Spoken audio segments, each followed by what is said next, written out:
Is this possibly the greatest transfer window in Premier League history, in the history of football?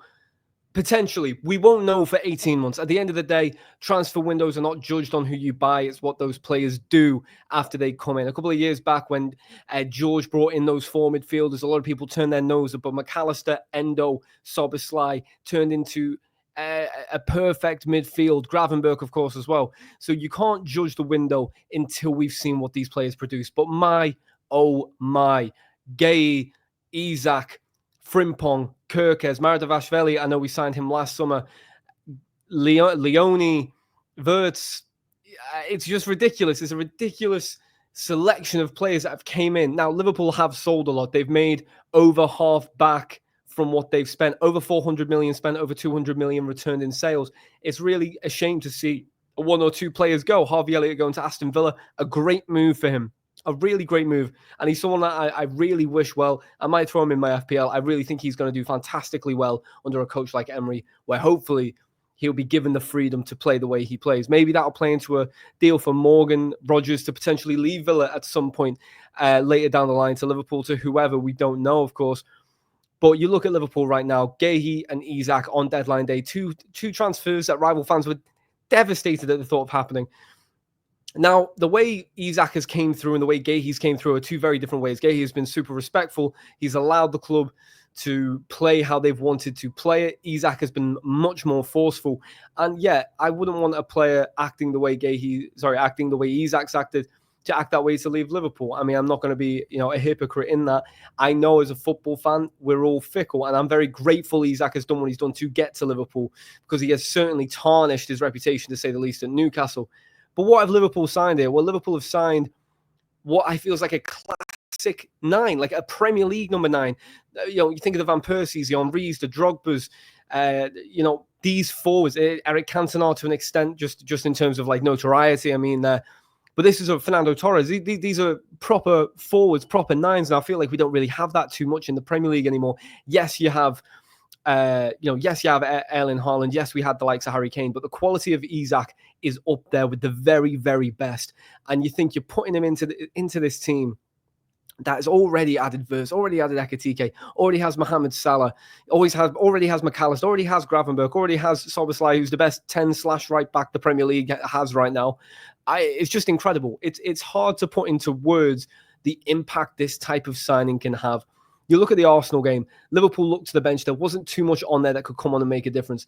Now, Curtis Jones came on and made an absolutely wonderful difference in midfield. But in the front line, there was certainly a lack of option.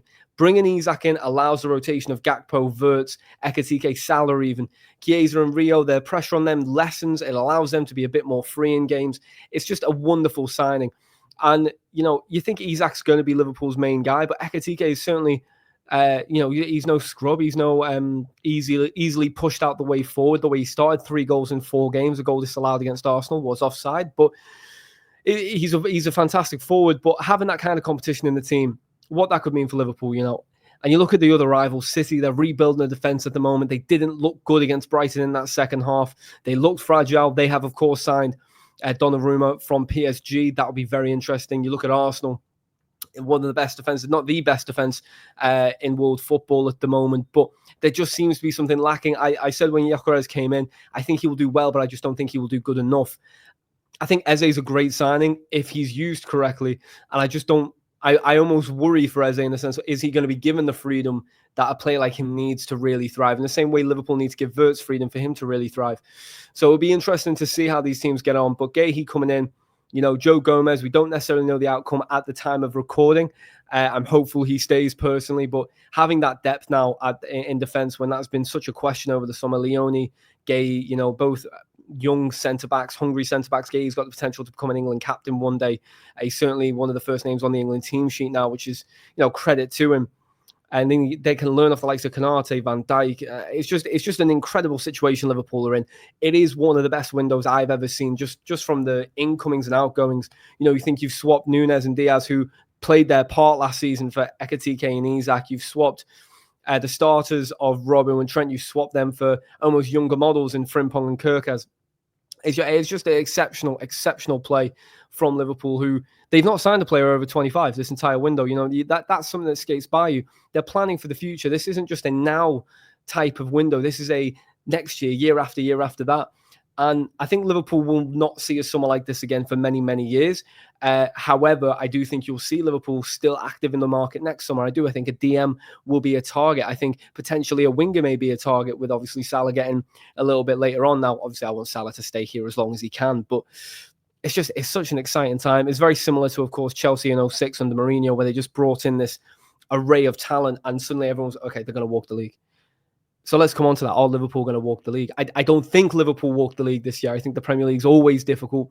I actually think the quality that look at the likes of Sunderland. My God, Sunderland have had one of the best windows I've ever seen a promoted team have. And not just because they bought a load of players, but the quality they've brought in.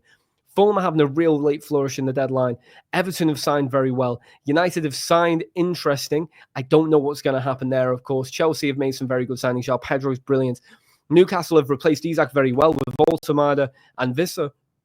I just think the Premier League is as strong as it's ever been. So the Premier League is not a write-off, it's not a guarantee. But the strength of Liverpool, it's the target is Champions League. The target is Premier League. The target is success in every single competition. And the depth of Liverpool now is that they can do that. Is there any concerns? Some people talk about Isak's injury issues that he's had in the past, but if you actually look, he's had an upward trajectory in terms of game time. Since he came to the Premier League, I think it's 3 seasons. I think it went, I might be wrong here, I'm going to get the numbers wrong. It's been a while since I looked. I think it went 20 games down to 12, then to 6 in terms of games missed. And then you match that up with the rotation of slot. You match that up with Eric Peters? That's Liverpool's medical man. He dropped our injuries by 60%, muscle-related injuries by 60% last season. So he's in the right setup to get the best out of him. And it's just incredibly exciting. You know, I think this has been the best window I've seen, the best end to a window I've seen for a very long time. And I think just in terms of deadline day for the Premier League as a whole, this reminds me of like the Mesut Ozil kind of situation where Arsenal signed him late, or Robin van Persie in the window where he signed for Manchester United, not City, and that made all the difference. I think Isak could very well be that. How Liverpool set up, I don't know, but what is a certainty is they have so many options now, and it's incredibly exciting. Let me know what you think in the comments section below. Make sure you drop a like, make sure you share it around. My name is Mike. Of course, I do as much content as I can for Liverpool. We stream every single weekday, so make sure you check into that as well, and I'll see you guys next time. All right.